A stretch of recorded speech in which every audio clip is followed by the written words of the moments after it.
Melissa Hunt. Here. Louis Williams. Here. Adam Webb. Here. Mark Ham. Glenn Lewis. Here. Would you please stand and join me for the Pledge of Allegiance? I pledge allegiance to the flag of the United States of America and to the republic for which it stands, one nation, under God, indivisible, with liberty and justice for all.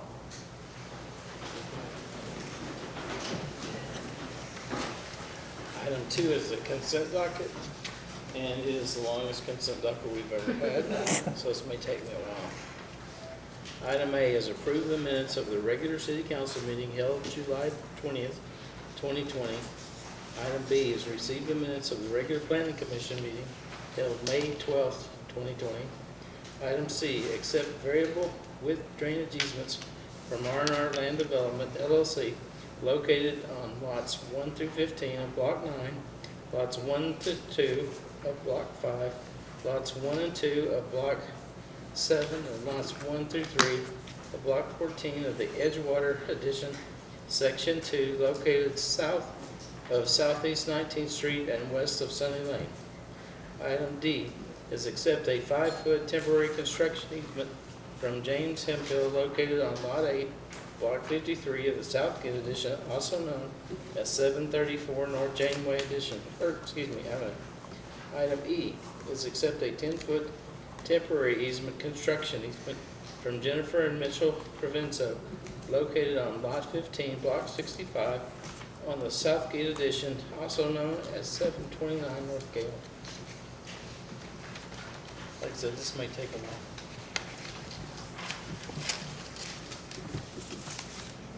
Item number F, accept a 10-foot temporary construction easement from Debbie Barnard, located on Lot 6, Block 65 in the Southgate Addition, also known as 733 North Gale Avenue. Item G, accept a 10-foot temporary construction easement from Darren Modena, located on Lot 19, Block 6 of the Southgate Addition, also known as 805 North Gale. Item H, accept a 5-foot temporary construction easement from Scott Prater, located on Lot 20, Block 65 of the Southgate Addition, also known as 809 North Gale. Item I, accept a 10-foot temporary construction easement and a 15-foot permanent utility easement from Sam and Amanda Osborne, located on Lot 12, Block 66 of the Southgate Addition, also known as 917 North Gale. Item J, accept a 10-foot temporary construction easement and a 16-foot permanent easement for Lorenzo Sanchez Jr., located on Lot 9, Block 66 of the Southgate Addition, also known as 1005 North Gale. Item K, accept a 10-foot temporary construction easement and a 16-foot permanent utility easement from Teddy Pope Revocable Living Trust and Jessica Crane, located on Lot 7, Block 66 of the Southgate Addition, also known as 1013 North Gale. Item L, accept a 35-foot temporary construction easement and a variable width permanent utility easement for construction of a sanitary sewer gravity-fed main from the Meadows Development, Marvin Hayward, located in the northeast quarter of Section 31, Township 10 North, Range 2 West, being south of Southeast 34th Street and west of Sunny Lane. Item M is accept a variable width temporary construction easement and a permanent utility easement for construction of a sanitary sewer gravity-fed main from Cider Farms, HOA, Marvin Hayward, located in the northeast quarter of Section 31, Township 10 North, Range 2 West, being south of Southeast 34th Street and west of Sunny Lane. Item N, accept a 40-foot temporary construction easement and a variable width permanent utility easement for construction of a sanitary sewer line, gravity-fed force main from Tammy Sue Radcliffe, located in the northeast quarter of Section 31, Township 10 North, Range 2 West, being south of Southeast 34th Street and west of Sunny Lane. Item O is approve the reappointment of Chad Burks, Kenneth Jeremiah, and Chris Rickman for the Planning Commission for a 3-year term. Item P is approve the reappointment of Janie Milo to the Board of Adjustment for a 3-year term. Item Q is declare a 2009 Crane Carrier New Way 18-yard Viper body rear-loaded refuse truck, VIN number ICYCAL 5839T048386, and city vehicle number 0975, and a 2011 Peterbilt 320 model Bridgeport body 28-yard Ranger ASL side load refuge truck, and the VIN number is 3BPZL20X6BF134376, and city vehicle number 11761 as surplus.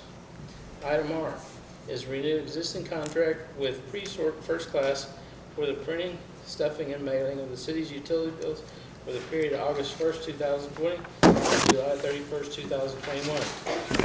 Item S is approved change order number 3 with Kevin's Construction Group, reducing the contract amount by $733.50, bringing the final contract amount to $138,478.22, an overall increase of $9,978.22 over the original contract amount of $128,500, addressing all the change orders for the construction of the City Hall Hardened Conference Room Storm Shelter, except the project as constructed and implemented in the 1-year maintenance bond effective August 3rd, 2020. Item T is approve the final contract amount with T.J. Campbell Construction Company of $3,886,467.90, an increase of $24,957.55 over the original contract amount of $3,861,510.35, addressing the change orders, unit price quality overruns, and unit price quality underruns of the construction of 34th Street from Telephone Road to Santa Fe Avenue, except the project as constructed, and implement the 2-year maintenance bond effective April 15, 2020. Item U, accept a permanent roadway utility and temporary construction easement for parcels 15, 15.1, and 15.2 from Larry D. Pennington and Tamara Pennington for the construction and maintenance of the Southeast 4th Railroad Underpass project.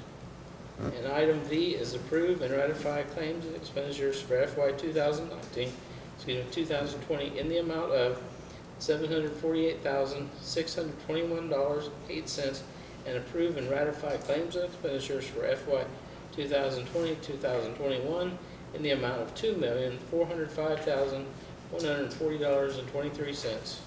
Motion to approve. Thank you. Second. Thank you. We have a motion and a second on the consent docket. Would you call for the vote, please? Danielle McKenzie? Yes. Melissa Hunt? Yes. Louis Williams? Yes. Adam Webb? Yes. Glenn Lewis? Yes, item carries. At this time, we will recess the city council meeting and convene a public hearing. Item number 3 is hold a public hearing to receive a presentation regarding the proposed Cleveland Heights Urban Renewal Plan for the purpose of providing information and answering questions. Mayor and Council, as you know, the Urban Renewal Authority has been working on the plan since its inception, and at our last meeting in July, the Urban Renewal Authority passed the plan. So it is now, it will go before the Planning Commission next week, and statutorily there need to be 2 public meetings, this being the first one, the second one scheduled for August 17th. We're also wanting to have a third one this Thursday, August 6th, just another public meeting, just another opportunity for citizens to come and answer any questions. The plan and other information that I've sent to you previously, and I'd like to turn it over to Emily Pomeroy to walk through the plan with you. Thank you, Mr. City Manager. Good evening, Mr. Mayor and members of the council. I'm Emily Pomeroy. I have been working with the city on the crafting of an urban renewal plan for Cleveland Heights. As you know, we were last together in February where you approved a resolution declaring the area blighted. And since that time, as the city manager mentioned, the Urban Renewal Authority has been reviewing, studying, and creating the urban renewal plan. And we're here tonight to talk to you about what that looks like.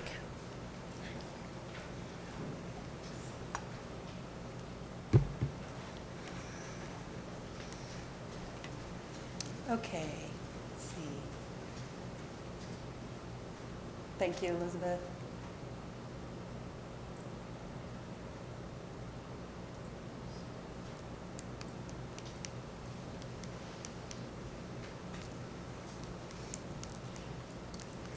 So let's see.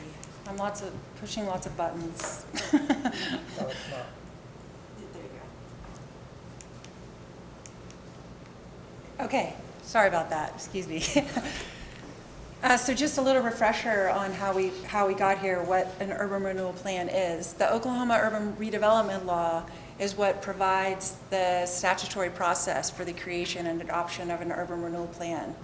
The Urban Redevelopment Law establishes a set of criteria that help cities, towns, and counties encourage rehabilitation and redevelopment of blighted areas in their communities. And this body initiated the process under the Urban Redevelopment Law by finding blighted area exists in Cleveland Heights. We'll look at a map of that in a moment. And activating the Urban Renewal Authority, which is governed by the Board of Commissioners. You can see up there, just as a reminder, our actions to date. This body initiated the Urban Renewal Authority. The mayor appointed and the city council approved the commissioners of that Urban Renewal Authority, who were then sworn in. The resolution declaring Cleveland Heights to be a blighted area also authorized the Urban Renewal Authority to prepare an urban renewal plan for the city's consideration. And between February and just last month, the Urban Renewal Authority undertook that directive. On July 13th, the Urban Renewal Authority recommended approval of the urban renewal plan that we're going to talk about tonight. It also adopted acquisition and relocation policies and procedures to be followed in the acquisition of any property in this quarter section.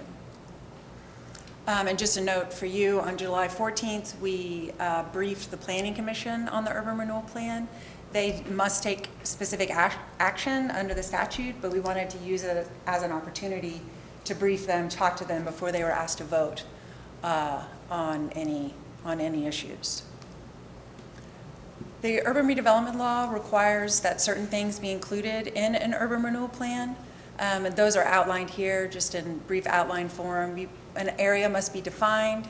We describe objectives and actions under the urban renewal plan, what authorizations exist, and in this one it includes land acquisition and land disposition.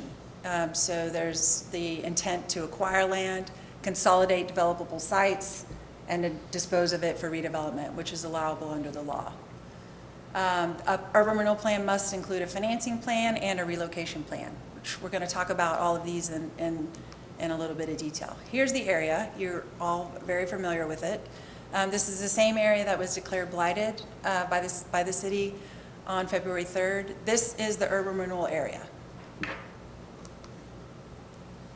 The urban renewal plan for your consideration includes many objectives. They are listed here. Primarily, they involve creating sites for redevelopment on this land that has been devoid of public infrastructure. So it's an opportunity to create development sites, provide the public infrastructure necessary to develop on those sites, and put this land back into productive property tax producing situation. The urban renewal plan makes specific action authorizations, including the authorization to acquire property.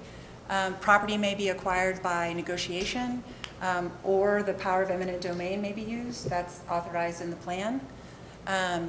Any effort to acquire property must be done with proper notice. Property owners identified, contacted, talked to, property offered to purchase based on a fair market value appraisal. These are all rules that are lined out in the acquisition relocation policies and procedures, and will be followed in any acquisition undertaking in any property in this area. The goals here are to, again, make this property developable by providing infrastructure improvements, rehabilitate and bring up to standard code compliance for any structures that remain in the area, identify key sites and market them to the development community, and make sure that proper zoning and urban design standards that the city normally has on areas like this would be followed. The urban renewal plan contains a land use plan, which is required under the urban redevelopment law. We'll take a look at that here. It'll be familiar to you. It's from your comp plan, the Envision More Plan 2040. Actually, in the comp plan, as you well know, this quarter section was in mind when this map was inserted into the plan. So it's a great tool to work off of in the redevelopment of this area. The great thing about this land use plan map is it authorizes a lot of different types of uses in the area, and we think that that allows for the largest flexibility for the type of development that might be seen here. So again, the plan does authorize acquisition. The acquisition area is the same area as the urban renewal area. Negotiation and eminent domain are authorized. Any purchases will be made based upon a fair market value appraisal that's obtained for the quarter section. Land disposition. Property must be conveyed by the Urban Renewal Authority for no less than fair value. That's a statutory term. It does not necessarily mean fair market value. It may be less than fair market value, and the goal is to really incentivize public investment into this area, provide land at potentially a reduced cost because of the obligations that would be placed upon the redeveloper to develop it. Any development would be subject to an agreement with the Moore Urban Renewal Authority. The Urban Renewal Plan specifically says that this body, the City Council, will consent to any of those agreements, so you will see anything that comes back before you, must be consented to before it is undertaken in the normal development processes of the city. The plan authorizes owner participation agreements, which is again a statutory term but pretty self-explanatory. It allows for property owners that exist in the area that may want to develop their site to do so as long as it's consistent with the urban renewal plan. So we will work with property owners to help them find ways to consolidate properties if they want to develop it consistent with the plan.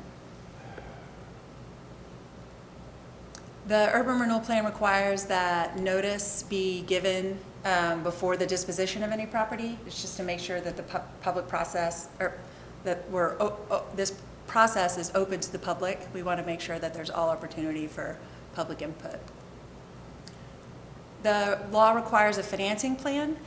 We've left this quite broad. I think that this project will take a phased approach with its financing because we'll need to cobble together significant funding sources. As you know, there are allocations from the city to the Urban Renewal Authority for implementation of the plan, and that's what we are currently using. We are exploring other opportunities, partnering with other public entities in the community to find ways to really see some positive development in this area. The plan does not in any way authorize TIF, but that's a tool that could be useful in this area as a possible means of future financing in the area. Again, the law requires that a relocation plan be included that provides a feasible method for the relocation of individuals, families, and businesses that may be displaced into decent, safe, and sanitary accommodations within their means and without undue hardships. The acquisition and relocation policies and procedures that the Urban Renewal Authority has adopted specifically outlines the relocation plan that will be followed, including notice, obligations, advisory services, appeals process. It's all lined out in the document that the Urban Renewal Authority approved to make sure that each individual is treated consistently and fairly in any acquisition process. So this is a high level of the approval process. The Urban Renewal Authority prepares and recommends the plan, and then the Planning Commission makes considerations, including whether it's in conformance to the comp plan. and gives its recommendation, thumbs up or thumbs down, to this body. And then the city council will hold 2 public hearings. You're not being asked to vote on anything related to the plan today. This is an opportunity to provide information, have some feedback, some back and forth. And we're here today in our first of those 2 public hearings. Notice has been provided consistent with the statute. It was published, it's on your website, and there are 3x3 signs placed throughout the area, the urban renewal area itself, to try to notify those residents in the area of this consideration being made by City Council. So here we are tonight. Like the city manager mentioned, we're having a community meeting later this week, just another opportunity to hear from the citizens of Moore and make sure that their questions are answered. Planning Commission is considering its findings and possible recommendation to you next week, and then we intend to be back in front of you at the meeting on August 17th for a second public hearing, where we'll again be available to try to answer any questions, provide any more information, and where you will be asked to consider the approval of the urban renewal plan. I know you have the document in front of you, and if you have any questions based on your review of it or based on your listening tonight, I'm happy to try to answer them. And if it makes sense for me to come back up after any members of the public have had the opportunity to speak, I'm happy to do that too. Okay. Thank you very much. Thanks. Mike Gallagher? Mike Gallagher signed up.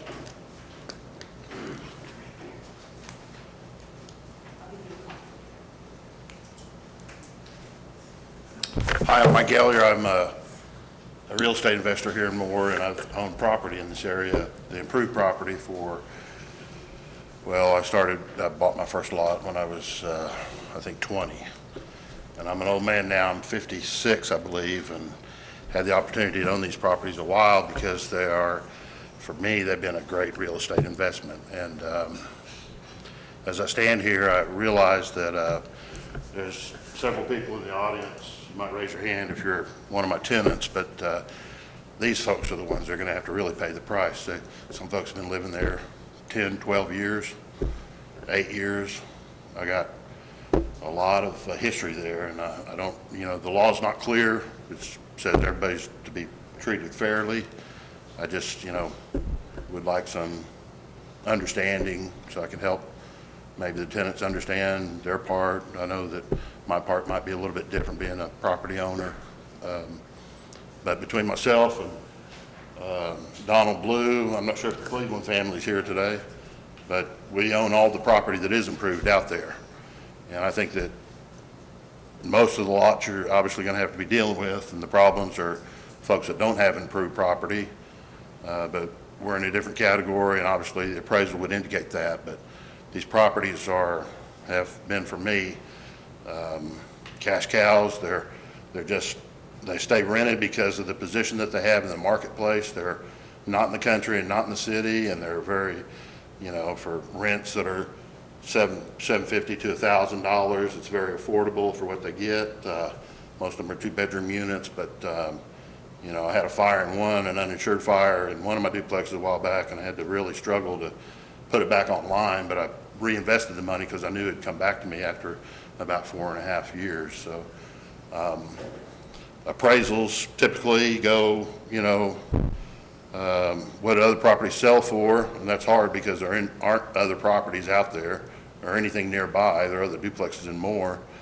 What it costs to might rebuild it, well, that's another hard to determine because of where they're located, and there just aren't too many comparables there. I'd be interested to see what the appraisers might have to say. But the income stream for me, if you looked at, right now the properties I have are making me close to $40,000 a year, and I've had them for 36 years. If you put that one forward, those properties would be worth well over $1 million to me.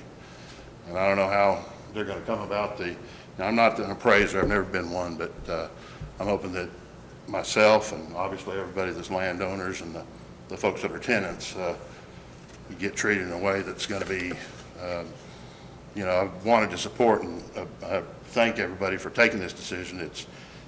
You know, probably should have been done 40 years ago. We would have had the thing paid for. A couple of landmines that I see are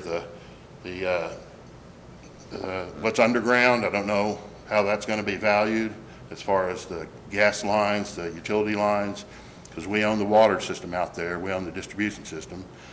The other thing is the appraisal process, and obviously the timing of, you know, how soon the city might choose to, you know, take action and, you know, have folks actually move, and I'm sure that'll all be forthcoming. So that's kind of all that I had to say. I appreciate your help.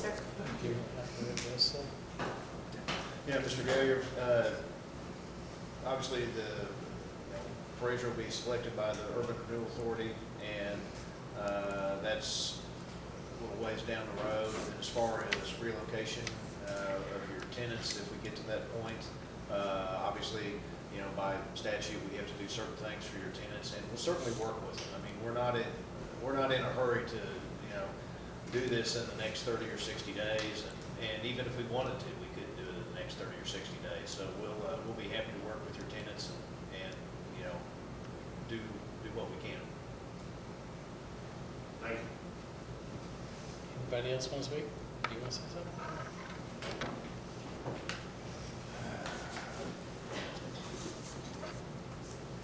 If you would state your name and address for the record, please. Gladly. My name is Anthony Wright, 913 Southwest 10th Street, Moore. When I first found you guys' agenda online, I looked at this, I looked at Ray Flitty's presentation, and that's a pipe dream.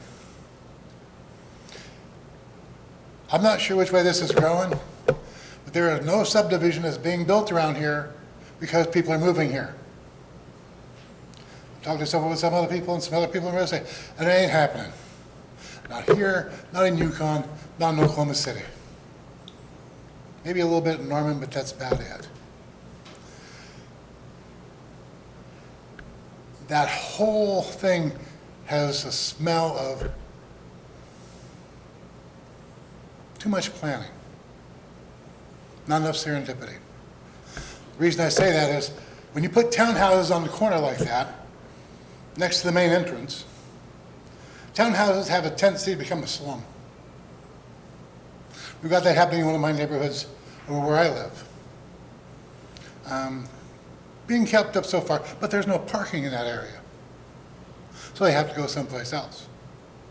An elementary school in that pot, 160 acres, you don't have enough kids in that neighborhood to even do it, even if it's fully, okay?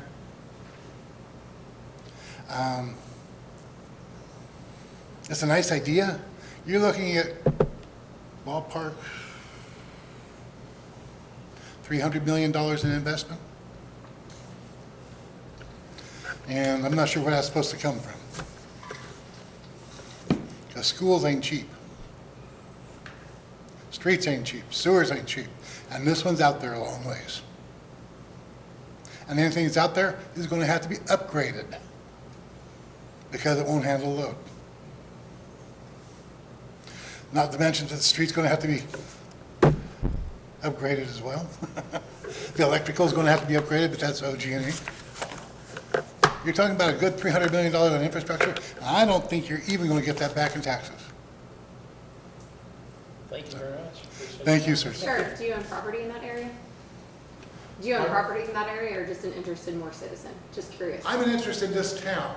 This town has gone from Absolutely. I a just was small curious. budget to $150 million in a short order of time. Okay, perfect. I was just curious. We've had 2 tax increases, and I got a bill in the mail. It looks like a bill. I got a mailer from some insurance company that had the city of Moore seal up here in the return address part. I'm still wondering where that came from, but that's for a later time. Okay, thank you. Anyone else want to speak on this? Yes. If you would state your name and address for the record, please. Kim Baldwin, 2317 Northeast 18th Street. I live in Lost Creek. We just purchased our home probably 6 months ago, and we purchased it there because it's country. And I would never want to live on the west side of Moore. And it's because of the traffic, it's because of the population. I chose to live on the east side of Moore in a country neighborhood, in the country, as much as country can be in the city of Moore. And I would hate to see apartments and townhomes, businesses. I mean, we don't want the west side of Moore on the east side. So it's just, it would, I don't know, and it breaks my heart for the families that do live in there because it's nice, it's country. Like, I don't understand why we have to develop every square acreage of Moore. I mean, why can't we have some country still? I've lived here since 1979, and I've seen the town grow, and I don't know. I don't want it to become Edmond. I don't want it to become Norman. I like the country. I don't know. I don't know. I would just hate to see it continue to grow with apartments, especially apartments. I mean, you might as well put a trailer park back in there or something. I don't know. That's just my opinion. Less one more after these hearings. So Thank you. appreciate your Thank you. Anyone else?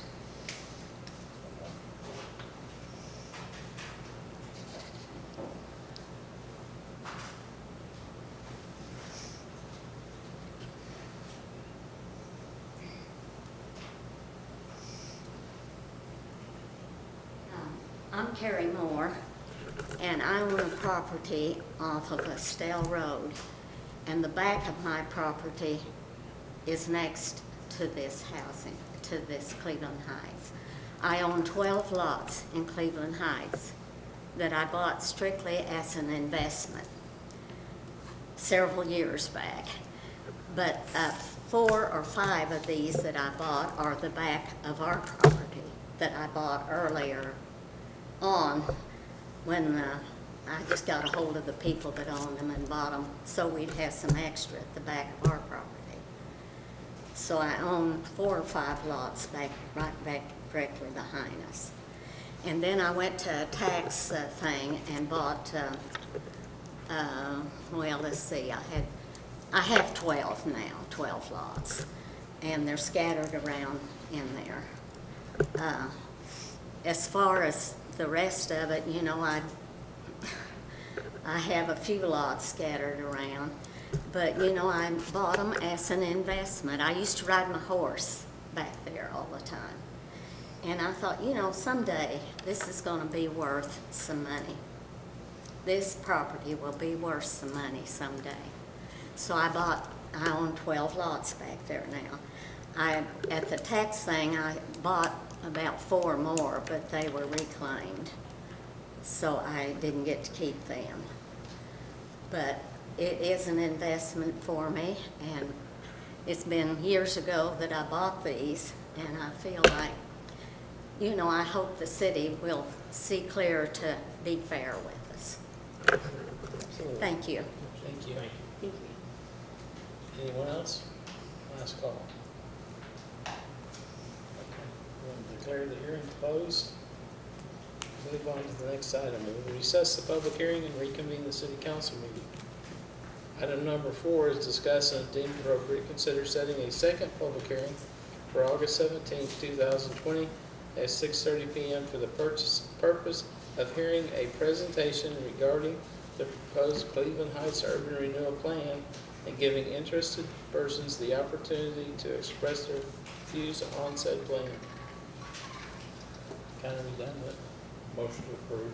All right, thank you. Second. Thank you. We have a motion and a second. Any other discussion from council? If not, would you call for the vote? Melissa Hunt. Yes. Louis Williams. Yes. Adam Webb. Yes. Danielle McKenzie. Yes. Glenn Lewis. Yes, item carries. Item number 5 is consider the adoption of ordinance number 94920 of the City of Moore, Oklahoma, amending the City of Moore, Oklahoma sales tax ordinance number 60, as amended by ordinance number 33183, as amended by ordinance number 47088, as amended by ordinance number 55106, as amended by ordinance number 67710, as amended by ordinance number 72512, as amended by ordinance 82916, to provide for the renewing of the levying and assessing of an existing 1/4 of 1% sales tax upon the gross receipts or the proceeds delivered from all sales taxable under the sales tax law of Oklahoma, fixing effective date and date determination, providing for the purpose of said additional sales tax, making provisions severable, and containing other provisions relating thereto. Mayor and council, items 5 and 6 are companion items. This is the quarter-cent sales tax that's up for renewal. It expires March 31 of 2021. Historically, we have gone to the voters to renew this item the previous November. Presentation was made by Mr. McDermott of TAP Architecture a few weeks ago regarding the staff proposal of an expansion of the station and an expansion of the public works facility. We have addressed the concerns of an acoustical ceiling in what will be used as a community room at the station. We've taken that into account, and also there were some comments made on the public works facility to make sure that there was some landscaping and some other items addressed, and we have certainly done that. Mr. McDermott is here tonight to answer any questions that you might have. I recommend approval. All right, thank you. Make a motion to approve. Thank you. Second. Thank you. We have a motion and a second. Any other discussion from council? No, would you call for the vote, please? Louis Williams. Yes. Adam Webb. Yes. Danielle McKenzie. Yes. Melissa Hunt. Yes. Glenn Lewis. Yes, item carries. Item number 6 is consider adoption of resolution number 96220, authorizing the calling and holding of an election in the city of Moore, Oklahoma, for the purpose of submitting to the registered qualified voters of said city the question of authorizing the extension of an existing 1/4 of 1% 0.025 sales tax and providing the use thereof, containing other provisions relating thereto. Motion to approve. Second. Thank you. Thank you both. We have a motion and a second. Would you call for the vote if there's no other discussion from council? Adam Webb. Yes. Danielle McKenzie. Yes. Melissa Hunt. Yes. Louis Williams. Yes. Glenn Lewis. Yes, item carries. Item number 7, consider adoption of ordinance number 95020, amending the City of Moore Hotel Motel Room Tax Ordinance by amending Section 6 of the ordinance to 37885, passed and approved February 4th, 1985, as amended by ordinance number 38702, passed and approved September 3rd, 2002, also identified as Part 2, Chapter 5, Section 7-503 of the Code of the City of Moore, Oklahoma, as amended by modifying the use of funds, providing for severability and provisions requiring approval of the ordinance by a majority of registered voters voting at an election held for such purpose as provided by law, fixing an effective date and containing other provisions relating thereto. Mayor and council, items 7 and 8 are companion items. The hotel motel tax, as the mayor just read, was initially passed in 1985. The language in the tax says that it should be used for acquisition and construction of parks. The natural extension of that would be, it could also be used for maintenance and replacement of equipment. However, the literal reading of that would not allow for that. And even though there's another clause later in the ordinance that talks about the council has administrative rights after consultation with their city attorneys, even though a case can be made to do other things, we felt that the cleanest way to go about this was to go back to the voters and modify the language so that there's no question, if approved, that there's no question that we can also use the hotel motel tax for maintenance of the parks and replacement of equipment. Recommend approval. Okay. Motion to approve? Second. Thank you. Thank you both. We have a motion and a second. Any other discussion on this from council? If not, would you call for the vote, please? Danielle McKenzie. Yes. Melissa Hunt. Yes. Louis Williams. Yes. Adam Webb. Yes. Glenn Lewis. Yes, item carries.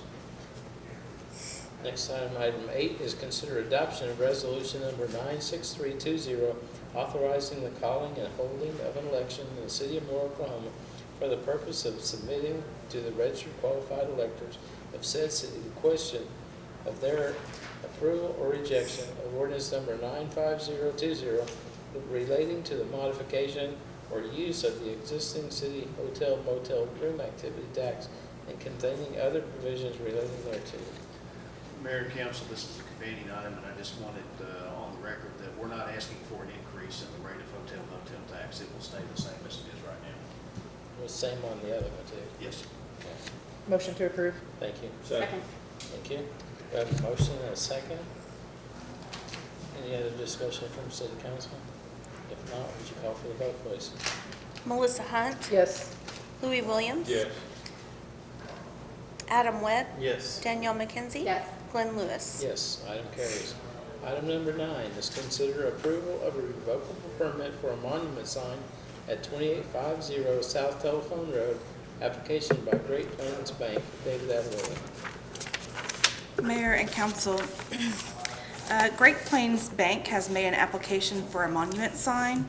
A copy of the sign application, the elevation and placement can be found on page 180 of your packet. This monument sign is in the telephone road right-of-way. This is because there is limited green space in front of their parking lot, and this to the north of the parking lot is green space, but it is filled with utilities of all sorts. So the best placement, according to the applicant, would be directly in front of their front door, lined up with their front door on the telephone road right away. The sign would encroach into the right of way by approximately 6 feet. There are no utilities located in this location. And we would have approximately 15 to 20 feet of remaining right-of-way between the sign and the curb of the road. And just to remind you, revocable permits is a document that is signed and filed at county. It does allow the city to use the right-of-way in the future at any time for any reason. We would just need to give notice, and the applicant would have to remove the sign if for some reason we needed that property. If you have any questions, the applicant is here, or I would be happy to answer any questions. I don't really have a question. I have a comment. I'd just like to say thanks for bringing your bank to Moore and your business. I appreciate it and look forward to having you guys get that open. It's looking good. Make a motion to approve. Second. All right, thank you both. Any discussion from council? If not, would you call for the vote, please? Louis Williams. Yes. Adam Webb. Yes. Danielle McKenzie. Yes. Melissa Hunt. Yes. Glenn Lewis. Yes, item carries. Item number 10 is thank you. Item number 10 is consider approval of FY 2021 contract between the City of Moore and the Moore Public School District for the provision of 7 uniformed school resource officers and 1 police vehicle. Moore Public Schools shall reimburse the city in a sum not to exceed $351,353.68 and reimburse the city for $33,583.34 as 65% of the cost of the vehicle. Mayor and council, this is a renewal of a contract that we've had for several years with Moore Schools. The Moore Schools feel that this has worked well for them, and our police department also believes the same thing. Major White is here to answer any questions. Is this the exact same thing we did last year for the SRO officers? Yes. Will you remind us how many are at each high school or junior high and how that works? 2 at the high schools, 1 at the junior highs. And is that at the ones just in Moore city limits? Yes. Okay. Is that working out pretty good? Yeah, it works out pretty good. So does Oklahoma City provide for the other schools? Yes, they have their own SRO program in Oklahoma City. Thank you. I have a kid in high school, so I appreciate it. Yeah, I make a motion to approve. Thank you. Thank you both. We have a motion and a second. Any other discussion from council? If not, would you call for the vote? Melissa Hunt. Yes. Louis Williams. Yes. Adam Webb. Yes. Danielle McKenzie. Yes. Glenn Thank Lewis. you. Yes, item carries. Item number 11 is consider rezoning application number RZ 995 located in the southwest quarter of section 11 Township 10 North, Range 3 West, being north and northeast 18 and east of North Broadway Avenue from R1 Single Family Dwelling District to C3 General Commercial District, and approve the ordinance number 94520, application by Wisnick Investments LLC. Planning Commission recommended approval of this item 8-0. This is in Ward 2. Mayor and council, this site is located at the southwest, oh, sorry, I'm on the wrong item here. That's embarrassing. This site is located just north of Northeast 18th Street along North Broadway Avenue. It's also known as 1930 North Broadway Avenue. The property is developed with one existing building. It was last occupied several years ago by a dentist office and other professional office uses. Being zoned R1, these uses were considered illegal non-conforming uses. However, with the property being vacant now for over 6 months, the legal non-conforming status has expired. The applicant wishes to market the property for retail sales and other allowable uses within the C3 zoning category. To utilize the property for this purpose, a rezoning is required.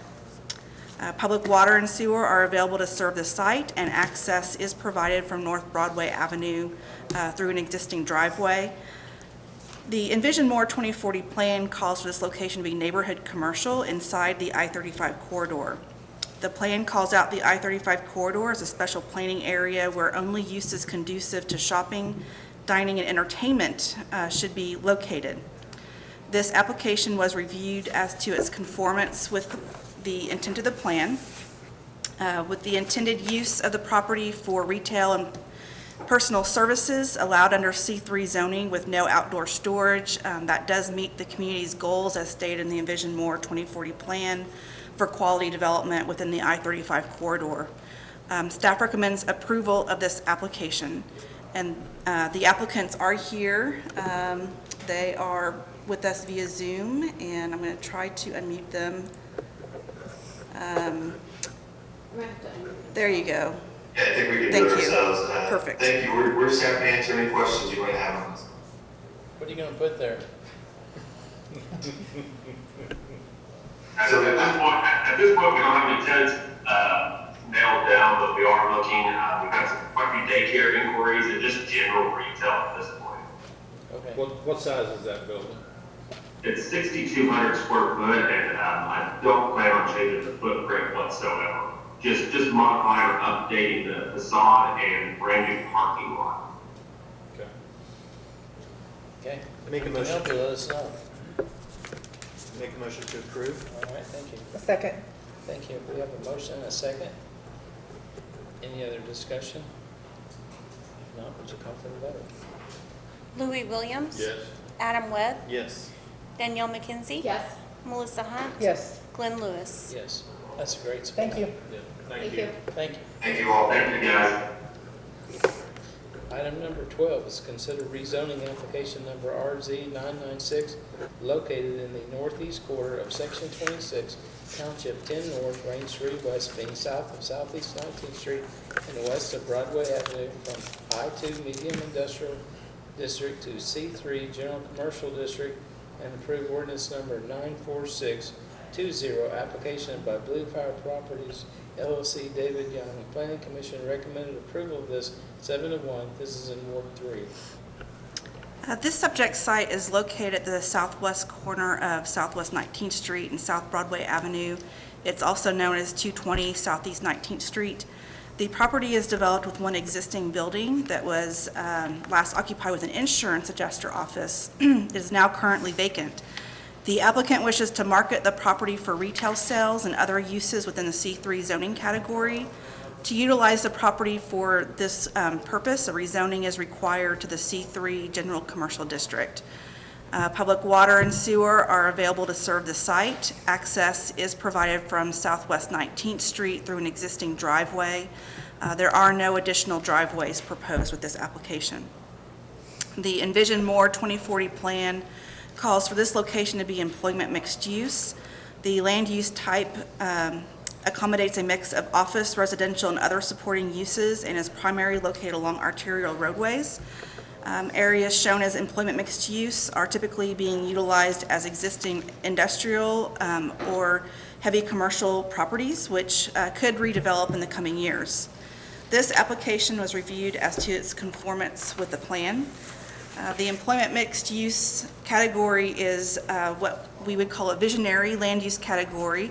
It does require a development or redevelopment of larger tracts of land. The plan does recognize that this may not be possible on a piecemeal scale because the application does not seek to redevelop the area but to occupy an existing structure on the lot.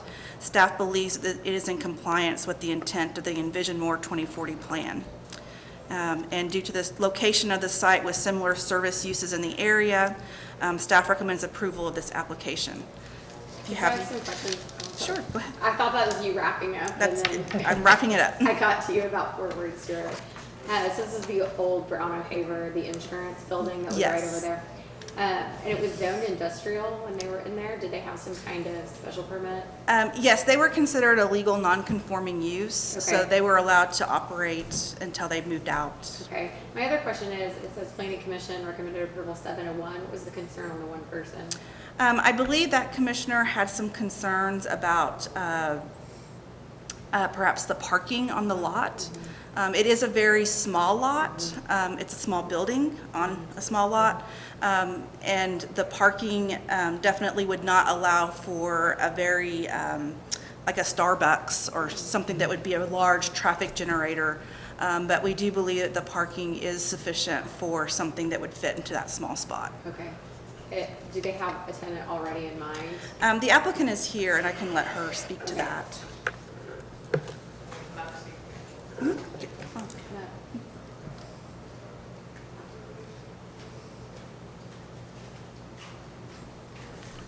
Yes, we do currently have a tenant that's considering going in. It's actually a medical marijuana place. Okay. So they'll have to come get a special permit after they get in there Correct. anyway. And the funny part about how it's zoned, because I'm actually the owner of Brown O'Haver, and I always thought that it was commercial. I was very surprised when I found out it was industrial. Come to find out they could grow marijuana there, but they can't sell it. So that's kind of interesting in that zoning area. Okay, perfect. All right, thank you. Thank Do we you. have a motion? I make a motion we approve. All right, thank you. Second? 2 seconds, thank you both. Would you call for the vote, please? There's no other discussion. Okay, Louis Williams. Yes. Adam Webb. Yes. Danielle McKenzie. Yes. Melissa Hunt. Yes. Glenn Lewis. Yes, item carries. Item number 13 is consider approval of the FY 2021 dues for the Association of Central Oklahoma Governments, known as ACOG, in the amount of $39,228. Mayor and Council, this item is for the city's annual dues to ACOG. ACOG has 33 cities and 4 counties that participate as members, and we're requesting approval to continue our membership with ACOG. Thank you. We feel like that we get our money's worth out of that. Yes, sir. I know that Mark's very involved in this, and usually he would have a great speech about it, but the 1 or 2 times that I've covered for him, it's a very active organization that does a lot of good, and I thank him for spending the time on it. And we've gone after a few grants and all that too, so yeah, we Yes. definitely Well, want to. I totally agree, but I have to ask that. Oh, I just wanted to say it on record so everyone knows that we definitely get more than we pay for there. Yeah. Yes. Motion to approve. Second. Second. All right, we have a motion and a second. Any other discussion? Council? If not, would you call for the vote, please? Adam Webb. Yes. Danielle McKenzie. Yes. Melissa Hunt. Yes. Louis Williams. Yes. Glenn Lewis. Yes, item carries. Item number 14 is consider approval of FY 2020 to 2021 budget supplement for additional funds and related expenses to the general fund. Mayor and Council, this budget amendment will budget funds we receive from ODOT for the easement on 4th Street and the related costs for the city to clear the easement. This amendment will also budget funds released by the district court, and we'd like to utilize those funds for training within the police department. Be glad to answer any questions you might have. Make a motion to approve. All right, thank you. Second. Thank you. We have a motion and a second. Any other discussion? If not, would you call for the vote, please? Danielle McKenzie? Yes. Melissa Hunt? Yes. Thank you. Louis Williams? Yes. Adam Webb? Yes. Glenn Lewis? Yes, item carries. Item number 15 is consider resolution number 96120, adopting the schedule of fees and charges effective on approval and remaining in effect until modified, amended, or repealed, and repealing prior inconsistent fees. Mayor and Council, this is an update to our fee schedule. The changes that you have in front of you are related mostly to the changes in the animal control ordinance that we did last month. There are also some updates that you may find in regards to the Aquatic Center and to the Central Park and Recreation Center. Those are the only changes in this fee schedule at this time. So does the fee changes in relation to the animals, does that pull us in line with surrounding communities? Yes, that is my understanding. I worked with John Fryrear in coming up with this, and he took a look at what other cities have, and we were way out of line with some of the other cities. This puts us more in line with what the other cities have. Right? Yes, that is correct.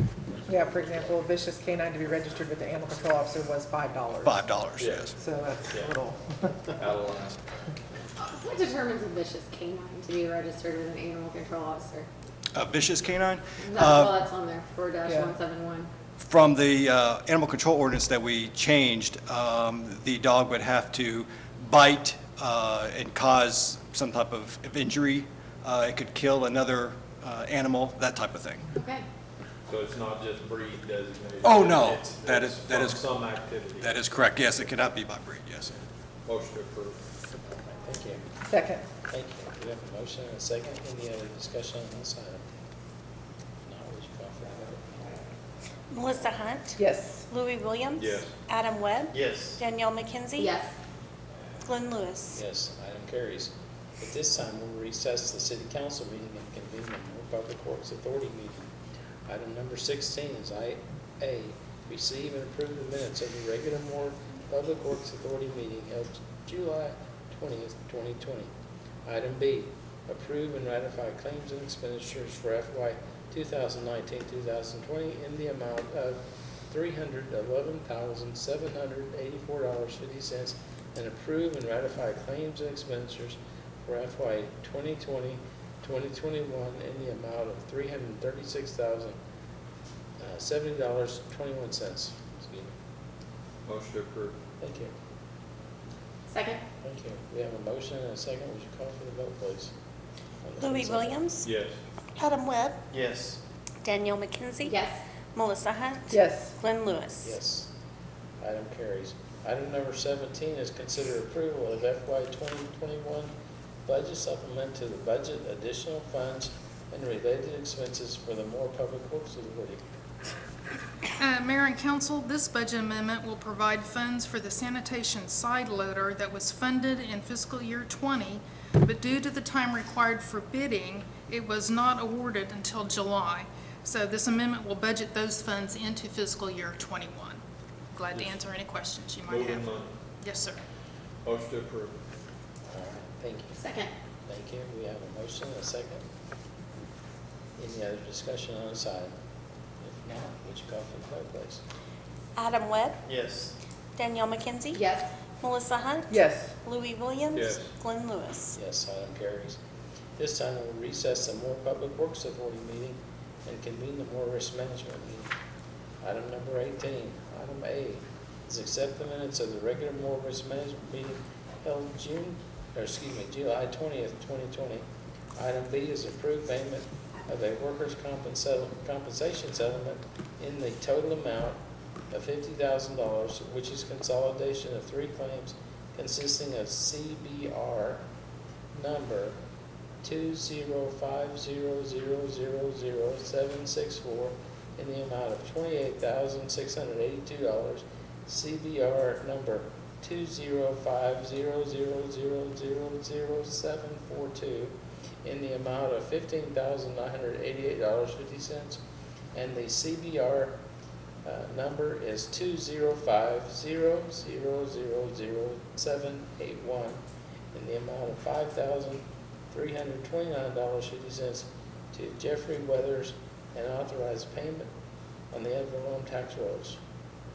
Item C is approve and ratify claims and expenditures for FY 2020-2021 in the amount of $474,279.26. Motion to approve. All right, thank you. Second. This is a consent docket. Thank you. We have a motion and a second. Would you call for the vote? Adam Webb, Yes. Danielle McKenzie, Yes. Melissa Hunt, Yes. Louis Williams, Yes. Glenn Lewis. Yes, item carries. Item number 19 is consider approval of FY 2021, that's not right, and FY 1920, that's not right either. Excuse me, consider, is there a typo? It's a typo. And FY 2020 budget supplement to the budget, additional funds and related expenses for the risk management. I'm sorry. That's Mayor and Council, this fiscal year 20 budget amendment will budget additional revenue available to support the healthcare claims expense and legal fees related to several unexpected personnel issues. Glad to answer any questions you might have. So say that again, say what you just said again.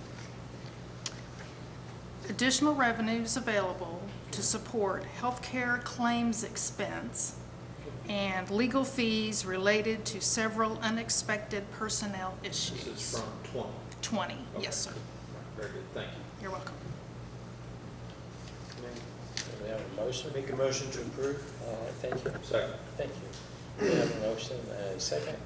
Any other discussion on this item? If not, would you call for the vote, please? Melissa Hunt, Yes. Louis Williams. Yes. Adam Webb, Yes. Danielle McKenzie. Yes. Glenn Lewis. Yes, item carries. At this time, we will recess some more risk management meeting and reconvene the city council meeting. Item number 20 is new business. Item A is citizens forum for not on the agenda. Would anyone like to speak? There's no one signed up. Well, that's a wide open question. Okay. I hear the paper was set, supposed to be discussed. If you'd like to speak, will you come up here so everybody can hear you on the YouTube? Sorry, they can't hear you on the TV. That's okay. Anthony Wright, 913 Southwest 10th. I'm originally here because of the mask ordinance that was supposed to be heard tonight, according to the information I had. Now, You had a rumor, I think. Yeah. We held a mask ordinance meeting We all have masks, 2 weeks ago, 2 weeks ago? 2 weeks ago. 2 weeks ago. Well, we did It was a special work meeting. session. Yeah, special meeting. Yeah, we had Okay. about 32 people showed up, only one person spoke for a mask ordinance. Nobody wanted it, so we didn't pass it. I can guarantee you, nobody I know of wants it either. And Edmund is voting at 5:30 today. I don't know, I haven't heard yet whether they repealed theirs or not. They was trying to repeal it. So Yeah. they had passed one. So I do know several that cities they're paying- are getting sued. I will have to start paying closer attention to people because you're getting expensive. Well, We do post our agendas a week ahead of time, so anytime you have questions, you can always find it online, which is what you probably found that. I do have one question on this. You got down here page numbers. It's because in our book, if you, the Mayor, do you want to hold yours up? And Okay. mine's digital, it doesn't That look quite explains that it. thick. Yeah, I kind of Mine has figured, thought it might be something 200 like that, but, okay. Mine has 294 pages. That's why it has pages and references. But no, we had the people from the health department finally came and talked to us at the meeting. And they said the 8 deaths that we had listed and more, they all died in the nursing home in Norman. We had 60 people that had COVID and more. We know that 44 of them in the same nursing home, not in the city limits or more. So how do you pass a mandate based on that? And they didn't know who the other 20 people were. So we didn't Okay. pass it. But it's not really a pandemic if nobody's here that's sick. This is even Since less then, than, it's changed. at this point, this is even less than the flu. We tell people, always wear your mask, stay at least 7 feet away from everybody else, and if you can, wash your hands all the time and stay away from everybody. And be respectful of those Be businesses respectful. that do require masks. Yes, exactly. So that's what we say. Okay. Thank you very Be much. smart, be polite. Thank you so much. Okay, item B is items from the city manager, trust manager. trust the council. Yeah, we're done. He cut us Skip right off. over it. Oh, I'm sorry. Yeah, after all that? No, any items from the city council, I'm sorry, I skipped one. I'm good. I would just repeat, since I know that we brought up the workshop and not everyone was here for the workshop, there were some legality issues as well, that the cities that have passed mask ordinances have had some legal issues, which was really a big defining factor for us. I know I don't shop out as much as I used to. I do a lot of online shopping, but I went to 3 stores today to get school supplies for my high schooler, and every store I went into asked to wear masks, so we did. So that was a lot of what backed it. So just in case there are some people in here, and so everybody has the information, we did not pass a mask ordinance. It's not on our agenda. It's not something we've talked about putting on our agenda, but that's some of the background issues. And my biggest concern was the enforcement of it. How do you enforce a mask mandate? A lot of the other communities that have passed it do not have any enforcement in place. There's no retribution or anything, so that's a recommendation, that's not a mandate. And so at this point, I think that's where we're at. It's a recommendation, and we all feel comfortable with that. Okay, item C, items from the city manager, trust manager. Mayor and council, a couple of things here. We've got some tree issues in Veterans Park and in Kiwanis Park, some dead trees. We're in the process of addressing that and getting that situation solved. Lost Creek, I know there was some comment at our last council meeting. We have a meeting with the property owner this Wednesday, and so after that, then I'll report back to the council what direction we think we should go at that point in time.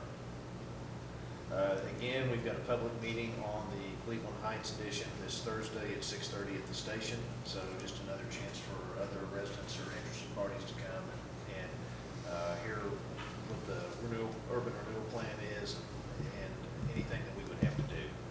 And then finally, tomorrow night from 7 to 9 at the Warren Theater parking lot is the 10th Annual National Night Out, sponsored by our police department. We encourage people to wear masks and social distance, but kind of like July 4th, no reason that people can't come out and have a good time. That's all I have. Thanks, Brooks. I do have one question for you, Brooks. I should have brought it up earlier. I've had some questions about the grass. Seems like it's a little bit taller than it usually is, and I'm sure it's the same reason because we have a lot more rain and maybe cooler temperatures. But is there anything else going on besides just we've had an abundance of rain for July? As far as I know, it's just the rain, and it can mess up the mowing schedule, and so Okay. we try and go to places we can mow, which means others may get longer than we would like normally, but we get back to it. Okay. That reminds me also, from the storm damage, that the tree limbs and stuff, that was, how are we on the progress of that? As of by tomorrow, we will have made one pass throughout the entire city, and Because East Hills, it's all still piled up there. okay. So- All right, well, They got a lot of that today. Okay, perfect. Okay. so I didn't pay attention when I went home, when I ran by the house, so I apologize. So yeah, after tomorrow, we will have made a pass throughout the Okay, entire perfect. city, and then we'll double back around and make another pass and hopefully get what's left. Perfect. Okay. Item 21 is adjournment. So moved. Second. Thank you. Thank you both. Let's call for the vote. Danielle McKenzie? Yes. Melissa Hunt? Yes. Louis Williams? Yes. Adam Webb? Yes. Glenn Lewis? Yes, we are adjourned. Thank you for coming. Don't Don't forget to wear your mask. For making your own.